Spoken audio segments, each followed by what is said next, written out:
Salut à tous, on est parti, émission spéciale Forex, enfin vidéo spéciale Forex, on va voir Euro USD, USD JPY, GBP USD, donc livre sterling dollar. Donc voilà, ça fait longtemps que j'ai pas analysé le Forex, enfin on a fait des updates parce qu'on avait parlé par rapport à l'euro, vu que c'est important de savoir est-ce que tu gardes une partie de ton capital en dollars, en euros, faut prendre en compte cette disparité, enfin le taux de change qui évolue. Parce que depuis qu'on avait fait l'analyse, hein, on en avait parlé, pour ceux qui se rappellent, c'est sur Twitter, sur YouTube. Voilà, comment dire, l'euro, il a pris quand même une dizaine de pourcents face au dollar. Donc voilà, c'était peut-être intéressant de se désexposer du dollar, de jouer la configuration et d'être en euros. Donc c'est pour ça que j'ai tendance à suivre ce genre de mouvement. Après, c'est aussi des indications comme quoi le dollar perd de la force, parce qu'on va le voir. L'USD face au JPY, il est en train de perdre. L'euro USD, bah, l'euro prend de la force face au dollar. Et même la livre sterling, du coup le GBP, prend de la force. Donc voilà. Et c'est aussi pour dire que j'ai rajouté un channel Forex euh, comment dire, dans le Discord de l'école. Donc ceux qui apprennent la méthodologie, vous avez les modalités dans la description. Bah, vous avez nos analyses crypto, on avait parlé des commodities, de la bourse, donc que ce soit indice ou action. Et là, vous avez directement la possibilité d'avoir des analyses Forex. D'ailleurs, on va envoyer la première analyse Forex ensemble. C'est pour ça que ça va être intéressant. Je vais vous l'expliquer, je vais partager ma réflexion derrière et on va la poster ici. Le but, comme d'habitude, c'est pas forcément de copier, c'est juste de pratiquer la méthodologie, l'analyse du graphe. Et d'avoir des exemples concrets et en temps réel, parce que je peux vous sortir des exemples de 2020, 2021, vous dire voilà, la stratégie, il y a ci, ça, c'est passé, faites pareil. Là, c'est vraiment en direct, donc c'est plus pertinent et ça étoffe les capacités d'analyse des gens qui apprennent la stratégie. Voilà, on commence par l'euro USD. On le rappelle, nous, on a joué cette accumulation ici. On attendait pour ce prochaine jambe haussière, donc en 1, 2, 3, on s'en fout, mais un retour dans cette supply suivante, ok. Donc c'était à peu près ce qu'on attendait. Là, aujourd'hui, on a eu enfin, depuis fin avril, du coup pendant tout le mois de mai, on a eu une phase de retracement. On est revenu combler la FVG. Maintenant, on a le début d'un push qui est assez intéressant et on va l'analyser ensemble. Donc, si je vais sur du daily, pour moi, c'est très positif. Le fait qu'on vient casser ces bougies-là. Vrai, il faudrait mieux que j'aille sur du 12 heures pour qu'on les voit un peu mieux. Donc voilà. Intéressant aussi de voir que la réaction a eu lieu quand même dans une demand. Je vais vous la mettre en verte pour pas. Bah, je vais la mettre en bleu. Donc voilà, et on a vraiment cette structure haussière qui continue. Donc pour ma part, au niveau des highs protégés, des lows pardon, protégés, on avait celui-là, on en a fait un nouveau ici. Donc ouais, pour moi, c'est très positif ce qu'on a là. Et là, j'ai l'impression qu'on est en train d'en former un autre. Mais bon, le majeur, la plus grosse accu que j'ai observé ces derniers temps, je vous la montrerai, c'est ici. Là, tu vois, si on a un truc comme ça, tu vois, ça m'étonnerait même pas. Donc c'est pour ça que j'évite de trop souvent monter les lots parce qu'on a quand même des pièges comme cela. Bien sûr, la target aussi simple à viser, c'est cette supply-là. Cette supply long terme autour des 1,17 pour l'euro USD. C'est la target que j'évoque depuis tout ce temps. C'était alors l'analyse là, elle a eu lieu. Bah, voilà, vous pouvez regarder janvier 2025. C'est à peu près là où on en a parlé. Donc ça c'est sur l'euro USD. Maintenant on va essayer d'affiner parce que voilà c'est intéressant. D'ailleurs à l'heure où je tourne on est le week-end donc les marchés sont fermés. Mais voilà en tout cas moi pour moi une belle configuration. Donc des belles accumulations juste là, hop, pour repartir. Euh, j'ai un beau retour dans un bloc, donc ça aussi ça me plaît. Et là on a bien repris. J'ai une belle bougie là, donc pourquoi pas l'utiliser en tant que lot provisoire pour aller chercher de la continuation haussière. On le rappelle, au moins le dernier high pour la continuation haussière, voire un petit peu plus haut. Donc voilà, ça c'est pour l'euro USD. C'est à peu près ça que je tenterai. Donc hop, tout simplement, hein, si on se remet ici, le but c'est de voir un euro USD qui reprend en force et qui aille plus haut. Voilà, c'est assez simple, aussi simple que ça. Donc voilà, j'essaie de voir si j'ai peut-être pas d'autres indices pour avoir une meilleure position, que je me fasse pas piéger. Ouais, non, j'ai pas. Tu vois, par exemple, ouais, ça c'est pas mal. Ça c'est pas mal. Je peux trouver un lot juste ici, pas mal, pour affiner, parce que globalement, si on casse celui-là, si on casse ce lot-là, pour moi, la probabilité d'aller chercher celui-là sont très élevées. Donc, au moins, ça me permet d'optimiser le truc. Donc, voilà. Au niveau de l'entrée, euh, je sais pas si on a des EQL juste là. Faudrait observer ensemble. On va observer. Hop, je fais tout en direct, là, hein, d'ailleurs. C'est le but. J'ai l'impression qu'on est quand même venu sweep le dernier lot. On est sur un belle bougie pour réagir. Donc, pourquoi pas? Pourquoi pas en réalité? Pourquoi pas? Et en vrai, de vrai, sur un truc comme ça, euh, moi j'aurais tendance à mettre un stop loss là, en vrai, de vrai, hein. J'aurais tendance à mettre un stop loss là. Hmm, non, je pense qu'on va quand même continuer sur la plus grosse unité de temps. Donc voilà, à peu près ça pour, du coup, on le rappelle, une continuation haussière.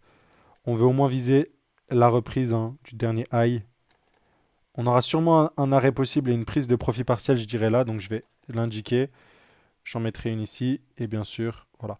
Le but, en gros, de ce que j'ai fait là, c'est d'être sur du 12 heures, de voir que le retracement a été validé et que on est venu casser le dernier high, que j'ai réussi à descendre sur une plus petite unité de temps pour définir un espèce de lot plus ou moins protégé pour, si vous voulez, entre guillemets, améliorer le risque ratio. J'aurais pu ne pas me casser la tête et le mettre là. Vous voyez, avec ce truc-là, je peux mieux me positionner et voilà, avoir un. Dites-vous, entre là, avec un stop loss là, j'ai un RR de 3,73. Là, dites-vous, je l'améliore à 6 et là, sur celui-là, à 7. 7,7. Donc, c'est colossal et même tout simplement, ça me permet du coup d'avoir ouais, un meilleur RR sans trop risquer parce que je pense que si jamais on casse ces deux lots là que je vous ai indiqué en rouge, on ira chercher celui-là. Il faudra que je cherche une configuration. Je pense que la prochaine configuration, si jamais on casse mes lots, comme ça, hop, je vous le dis dès maintenant, ce sera dans ce bloc-là. Ce bloc-là sur l'euro, c'est celui-là que je vais observer si jamais on continue à réagir. Mais bon, vu qu'on est de retour, on a déjà réagi dans la supply ici, avec ce retracement-là, je suis plutôt optimiste. Voilà. Je vais faire un petit tour sur le Dixie, peut-être que ça va nous permettre de confirmer, mais voilà, sur le Dixie, j'ai l'impression qu'on a. Ah, franchement, on a eu notre pump, on a eu de retour dans la supply, on a notre continuation baissière. Le seul truc, il faudra faire attention en vrai de vrai sur le Dixie, c'est que on a un très léger dump avant la reprise. Mais voilà, c'est vraiment tourné vers le bas. On vient de casser les lots, donc techniquement, la prochaine direction sur le Dixie, c'est ça, hein.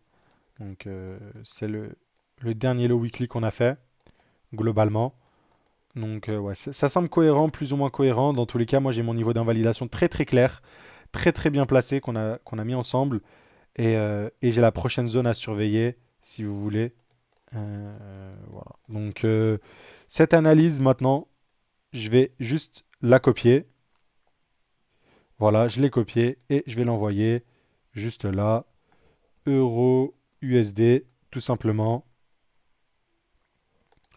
Donc voilà, voilà.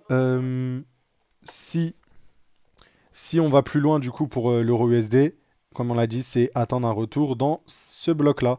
Si jamais je me trompe et que ce push n'est pas définitif, ok? Donc voilà, aussi simple que ça. On passe sur l'USD JPY. Celui-là, il est très intéressant parce qu'on en avait parlé récemment. On a parlé de cette grosse distribution, on a parlé de ses EQL. On a eu le mouvement weekly, pareil, qui nous indique, hop, retour dans la supply. Belle réaction, hein, dans la supply. Donc ça, c'est très très cool de voir cela. Ça nous indique reprise du momentum baissier. Si on va sur du 12 heures, pareil, on vient titiller ces derniers highs. Il n'y a pas trop de positions à avoir dans la globalité. Par contre, ce que j'ai bien envie d'envoyer, euh, et ce que je vais faire, c'est que je vais enlever la position pour pas les porter à confusion. Donc, hop, juste pour qu'ils puissent comprendre que pour moi, ici, on était sur une résistance poche de liquidité. Hop, non, mince, hop. Ah, ok, c'est. Donc, je vais mettre bien un trait. Hop, zone de liquidité, prise du dernier high. Donc ça, c'est magnifique. C'est magnifique, c'est magnifique. Hop, on va le mettre en rouge. Comme ça, c'est clean. On va mettre celui-là en rouge aussi. Et voilà, hein, globalement. Voici ce qu'on a. Faudra surveiller ça attentivement. Je pense que une récupération de ce niveau-là, avant un push haussier serait intéressant, mais voilà. Et là, ici, on est bien évidemment sur ce qu'on appelle la zone de liquidité plus la tiers. N'oubliez pas, si vous voulez apprendre la stratégie, vous avez tout dans la description pour juste tout comprendre et avoir la stratégie clé en main si vous voulez. Donc voilà. Donc ça, c'est pour moi une plus ou moins belle analyse. Pour ceux qui ont le e-book, ils comprendront un peu le biais. Donc pareil, je vais la copier. Et hop, je vais l'envoyer. USD JPY. Donc voilà, ce sera quelque chose de fait. Et on va terminer la vidéo vite fait parce que sur l'USD JPY, mis à part dire qu'on a une grosse distrib, je me répète par rapport à la dernière fois, mais voilà. Je dirais que on pourra changer de sens dès qu'on casse ces highs là. Enfin, déjà, celui qu'on a fait là, ce sera le dernier, donc les 148 en vrai de vrai. Si je vais sur l'USD JPY, c'est comme l'euro, j'ai des configurations qui sont tellement clean. J'ai un retour dans le live VG juste là. Donc ça, c'est waouh. C'est waouh, c'est waouh. Ça push direct. Donc c'est waouh, waouh, waouh. Donc voilà, c'est... Typiquement, si j'avais eu la possibilité, je serais rentré aussitôt. Ce que je vois aussi vraiment sur l'USD JPY, c'est vraiment cette jolie trendline que vous voyez là. Et franchement, cet IQ est magnifique. Prise de liquidité juste là avec un lot protégé. Je vais l'indiquer. On a eu notre COS juste là. Hop, COS. Donc, et en plus, ça, je vous l'indique, ça, c'est une configuration weekly. Donc, c'est un peu comme l'euro. Je suis dégoûté d'être passé à côté parce que pour le coup, elle est très très clean. Et pareil, c'est racheté fort. Hop, retour, push. Donc, un peu comme cette bougie-là. Là, on a la même qui s'est mis en place ici. Donc, ça me plaît énormément. Pareil, très très haussier. Sur du très long terme aussi, la livre sterling, bah, j'ai l'impression qu'on a posé un bottom ici. Donc là, cette grosse phase de capitulation, cette grosse mèche de liquidation m'indique pour ma part qu'on aura la livre sterling, du coup GPP, GBP, excusez-moi, je vais dire juste la livre sterling parce que il faut que j'aille consulter l'orthophoniste. Euh, Mais ouais, bref, un retour dans cette zone-là environ. Donc, allez, si j'élargis, ce serait à peu près tout ça. Donc, globalement, ça me fait une très très jolie position à venir chercher jusqu'à ces niveaux-là. Donc, pour moi, c'est une belle accumulation, un beau bottom posé. Après, quand même, pas mal d'années de baisse, hein. On parle quand même d'une tendance. Donc, je passe notamment à cette redistribution, je vous le rappelle, hein. Cette redistribution qui a causé une chute de jusqu'à 40%. Donc, donc voilà, et après la plus grosse distribution, elle avait eu lieu là. Hop, donc avec toujours un prise de liquidité avant d'avoir une impulsion à la baisse. Donc pareil, redistribution pour aller plus bas. Et là, c'est la première fois que... Et en plus, on est revenu chercher des lots des années 83, donc c'est assez rigolo à voir. Mais voilà, donc là, c'est la première fois qu'on montre des vrais signes d'accumulation plutôt longue. On en avait des accumulations qui ont été plutôt courtes et violentes. Enfin non, en vrai, elle était plutôt longue. Mais ça, c'est la résultante en était une redistribution totale. Donc peut-être que c'est pareil, peut-être qu'on va avoir une trendline, que notre accumulation, elle va pusher là. Et après, boum, donc on sera juste sur une grosse distrib, pourquoi pas. Mais bon, vu comment on est venu chercher le lot des années 83 et tous les highs qu'on a laissés, j'ai l'impression qu'on peut avoir quand même une tendance globale qui s'inverse. Bon, pour tenir des propos aussi importants, là je suis que sur la technique, faudrait se pencher sur le côté quand même fondamental. Il y a de la géopolitique qui rentre en jeu, la situation en Angleterre, etc., etc. Ça joue beaucoup sur une monnaie. Donc là, je vous balance des trucs un peu au pif quand je dis peut-être qu'on peut aller inverser la tendance globale. Là, j'ai juste envie de me focus sur le côté technique, juste pour qu'on soit clair. Donc sur le côté technique, moi je vois une accumulation qui m'indique un push autour des 1,65 pour la livre sterling face au dollar. Aussi simple que ça. Et ça, c'est une belle configuration. Et je dirais même que là, quand on la voit sur du monthly, cette accumulation, le COS, nous, on l'a eu en weekly, mais là, on a eu un COS mensuel. Et donc là, c'est pareil.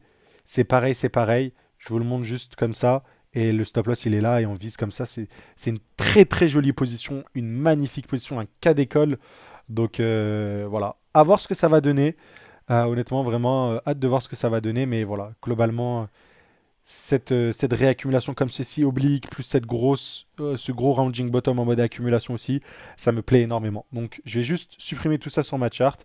Pareil, faire un petit screenshot et l'envoyer dans le Discord. Donc là, c'était USD JPY. Et là, on va envoyer, du coup, c'est GBP USD. Et pareil, ça me paraît très, très, très clean, le GP. Wow, ouais, vous avez compris. Voilà, je vais pas me casser la tête. Donc voilà, ça m'a fait plaisir de faire les petites analyses en direct avec vous. J'espère qu'elles vous ont plu. N'hésitez pas à me partager un peu vos visions, mais globalement, moi, je vois des accumulations, je vois des structures bullish. Donc ça me plaît, ça me plaît, ça me plaît, ça me plaît. Euh, on pourra bien, on peut regarder peut-être sur du très court terme, hein, en vrai, le l'USD JPY, mais en vrai, il n'y a pas grand-chose à dire, hein. Vu un breakout mensuel, ça va juste push, j'ai l'impression. Donc ouais. Ouais, ouais, ouais. On verra, on verra, on verra dans tous les cas. On fera des petites updates, bien sûr, sur le côté Forex, on n'oublie pas. C'est toujours intéressant à noter. Donc, euh, donc voilà. Mais globalement, vous avez à peu près l'idée sur Euro USD, JPY et GBP USD. Et si jamais il y a d'autres paires Forex qui vous intéressent, euh, c'est vrai que ça fait longtemps, la monnaie de la Nouvelle-Zélande, NZD. Les Australiens aussi, dollars canadiens, ça fait longtemps que j'ai pas regardé.